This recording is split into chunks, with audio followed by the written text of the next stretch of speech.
Hi, and welcome to the show. Subscribe at kevinmd.com/podcast. Today, we welcome Judith Eguzoikpe.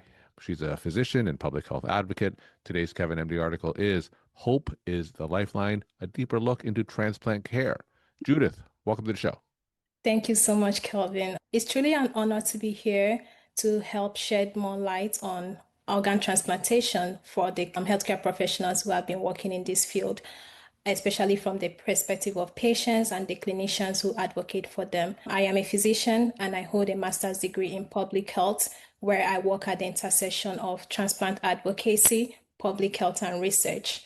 And my focus is on improving access to kidney transplantation, especially for underserved population, and bridging the gap between system level barriers and clinical care.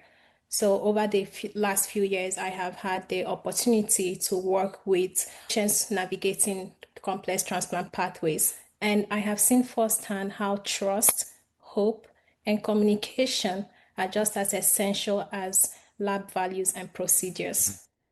So, tell us more about your Kevin MD article regarding some of the obstacles underrepresented minorities have when it comes to our transplant system. So, tell us about some of the things that you've seen. Yeah, my article, Hope is the Lifeline, a deeper look into transplant care. It was born just from quiet moments watching patients wait. They were not just waiting for organs, they were waiting for referrals, calls, approvals. They were waiting for clarity. And it struck me that how much patients endure is invisible. The emotional toll, the quiet resilience, and the confusion, those were not captured on lab results. So I wanted to write something that reminded us that while we often focus on the clinical and logistical piece, hope is a therapeutic force. And when clinicians slow down enough to offer clarity or advocacy, it completely changed the patient experience. So, writing this article for me was a way to honor patients who taught me that and to gently nudge our field toward more human centered care. In your article, you talk about the essential work of liaisons and coordinators in the whole transplant process. So, talk to us more about their role and the difference that they make. Their role basically stems from sending in those referrals, coordinating the care, all the appointments that patients need to make, and ensure that it gets transferred to the transplant center and they receive it. Transplant centers then take these results and lab values and tests and put and make sure that the patients are listed on the waiting list to become actively waiting for a kidney or heart or any type of organ. So the liaisons and coordinators, I see them as a bridge to transplant, helping patients navigate through that process. And while they are doing that, they need to offer hope, they Mhm. need to offer clarity, advocacy, and educate the patients on the transplant process.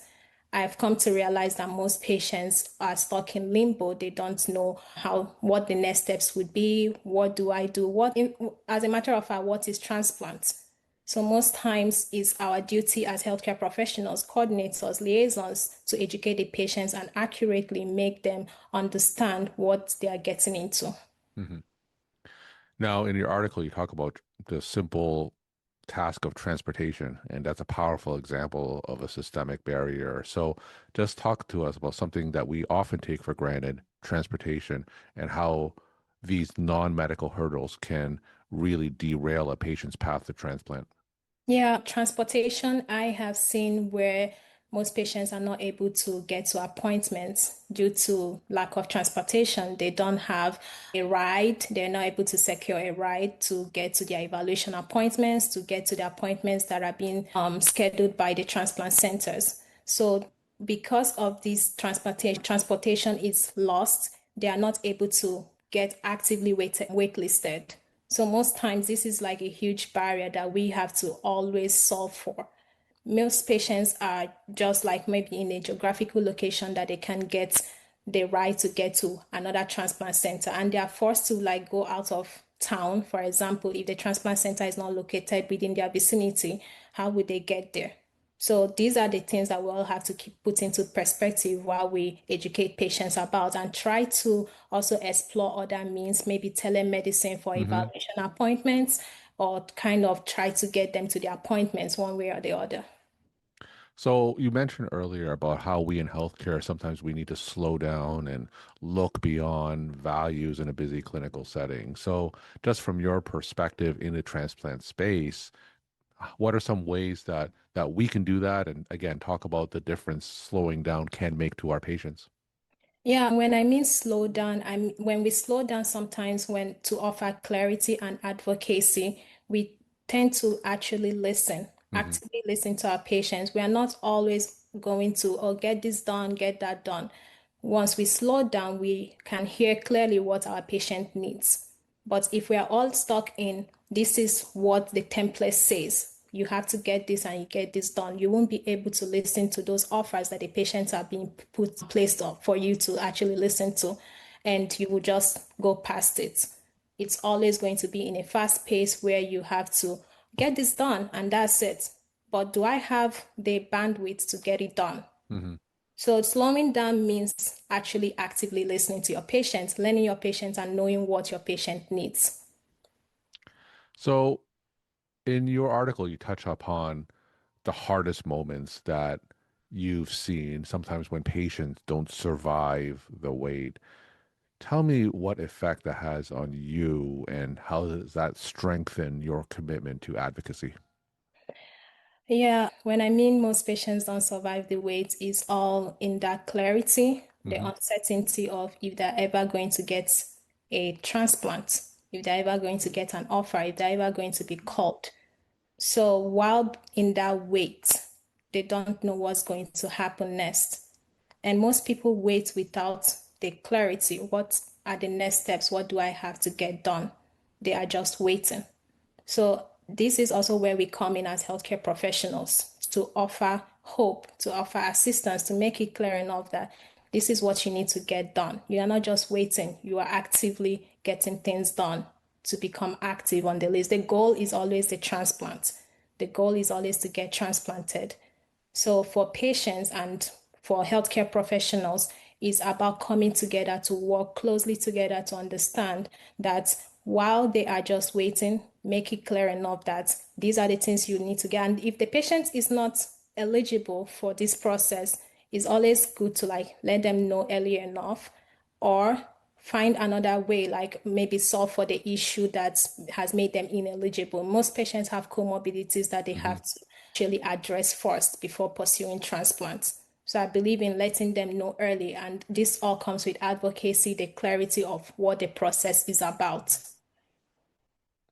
So talk to us about more things that we can do, I guess from a program level. Like, is there any policy issues or anything that we can do to kind of help overcome some of these obstacles that underrepresented minority patients, some of the things that they're facing? Is there anything on a policy level that we can implement or advocate for to help these patients onto transplant lists?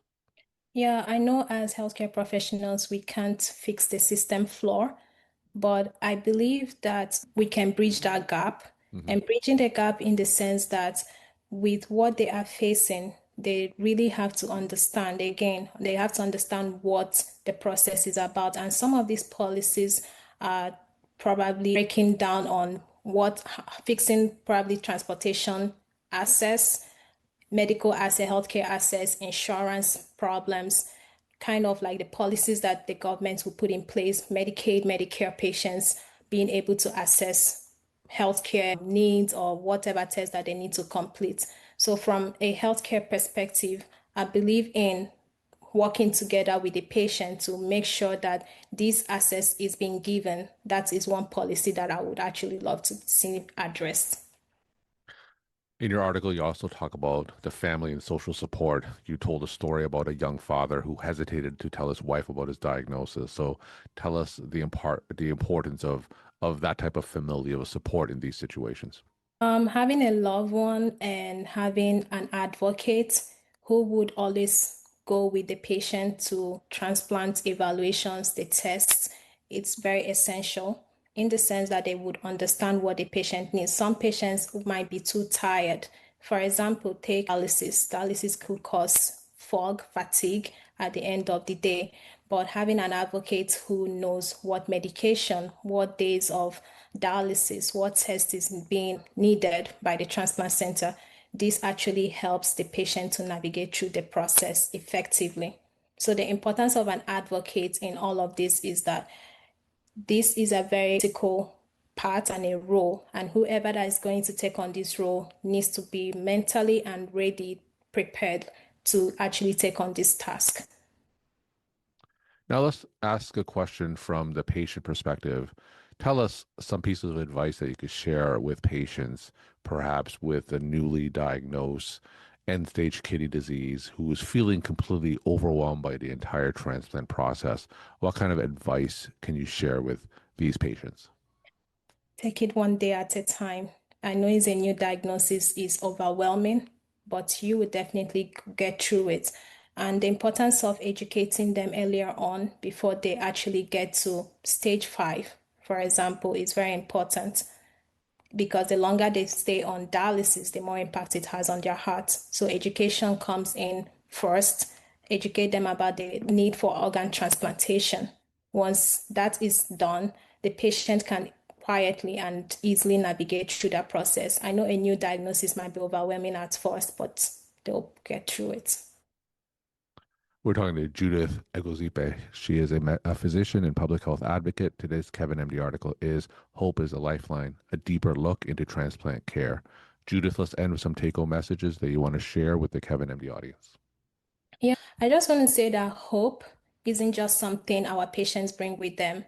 It is something that we help sustain. And in complex fields like transplant, where the process can stretch for months or even years, our role as clinicians, it goes far beyond technical care. It's about helping patients feel less lost, less alone, and feeling more empowered. So every time we take the time to clarify, to follow through, to simply listen, we are practicing a form of care that is just as vital as surgery or medication. So hope is part of that treatment plan, and we have the privilege of protecting it. Judith, thank you so much for sharing your perspective and insight. Thanks again for coming on the show. Thank you so much, Kelvin.